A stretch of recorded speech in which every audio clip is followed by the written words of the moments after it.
టీవీ49 news కి స్వాగతం.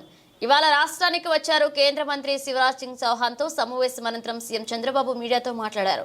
ప్రకాశం బ్యారేజీ సామర్థ్యం పెంచేందుకు అధ్యయనం చేపడతామని వెల్లడించారు. 15 లక్షల క్యూసెక్ల నీటి ప్రవాహం వచ్చినా తట్టుకునేలాగా చర్యలు తీసుకుంటామని చెప్పారు.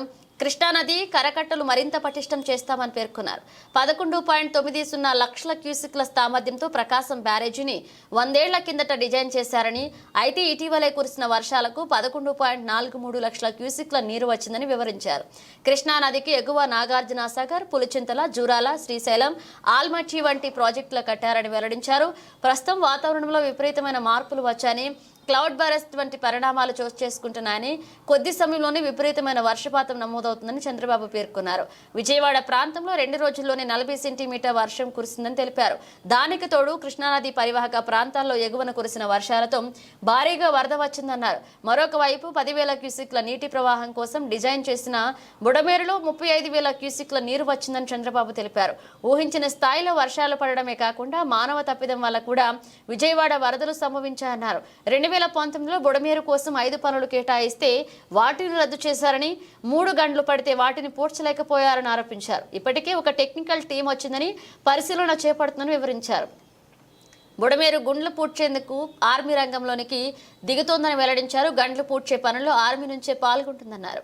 ఏదైతే ఈరోజు 11,90,000 క్యూసెక్స్ ఆఫ్ వాటర్ కి ప్రకాశం బ్యారేజ్ 100 ఇయర్స్ మునుపు డిజైన్ చేశారు.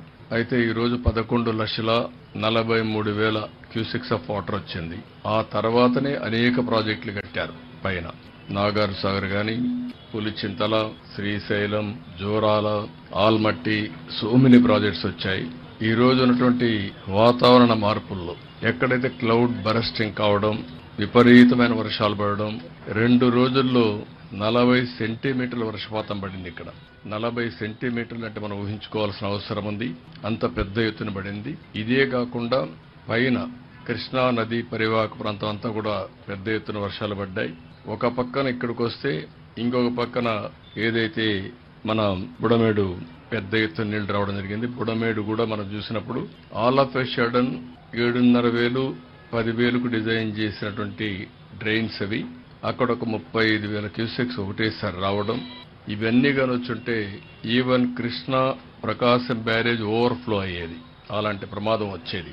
అయితే అక్కడ కూడా మనం చూసినప్పుడు ఒక పక్క చరిత్రలో ఎప్పుడూ పడని వర్షాలు పడడం, ఊహించని వర్షాలు రావడం, అదే సమయంలో మానవ తప్పిదం కూడా. 2019లో 5 వర్కులు బుడమేరు కోసం రిపేర్లు, రెక్టిఫికేషన్లు శాంక్షన్ చేస్తే క్యాన్సిల్ చేసి 3 బ్రీచెస్ పడితే అవి కూడా పూడ్చకుండా చేయడం.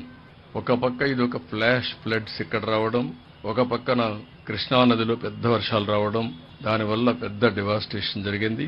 ఇప్పటికే ఒక టెక్నికల్ టీం కూడా వచ్చారు. వాళ్ళు కూడా అనలైజ్ చేస్తున్నారు. వీలైతే ప్రకాశం బ్యారేజ్ 15 లక్షల క్యూసెక్స్ ఆఫ్ వాటర్ ని డిశ్చార్జ్ చేసే విధంగా ఇంప్రూవ్ చేయాల్సిన అవసరం ఉంది. ఇంకొక పక్కన బండ్స్ కూడా స్ట్రెంగ్తన్ చేయాల్సిన అవసరం ఉంది. అవన్నీ కూడా చాలా డీటెయిల్డ్ గా జరిగిన నష్టమంతా వారికి చెప్పాం. విజయవాడ టౌన్ మొత్తం అతలాకుతలం అయిపోయే పరిస్థితి వచ్చింది. అన్ని ఇండ్లలోకి నీళ్లు వచ్చాయి. బట్టలు కూడా లేకుండా ఏవైతే కట్టు బట్టలు ఉన్నాయో ఆవిడతోనే ఉండే పరిస్థితికి వచ్చారు. ఇంకొక పక్కన వాళ్ళ ఇంట్లో ఉండే అన్ని వస్తువులు, మామూలుగా గ్యాస్ కనెక్షన్ కానీ, కుక్కర్ కానీ, లేకుంటే ఫ్రిడ్జ్ కానీ, టీవీ ఏది మిగిలే పరిస్థితి లేదు. వాళ్ళకుండే వాహనాలు కూడా ఒక స్కూటరో, కారో లేకపోతే ఇంకోటి ఉంటే అవి కూడా దెబ్బతిన్నాయి. అన్నీ ఎక్స్ప్లెయిన్ చేశాం. కేంద్రానికి రిపోర్టులు పంపిస్తున్నాం. ఈరోజు బ్రీచ్ ని క్లోజ్ చేయడానికి ఆర్మీ కూడా వస్తున్నారు.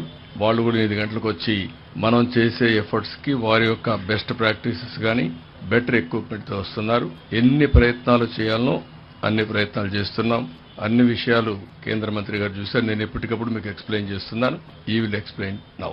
ఆయన మిగిలిన డీటెయిల్స్ చెప్తారు. దాన్ని బేస్ చేసుకుని మనం మాట్లాడుకుందాం.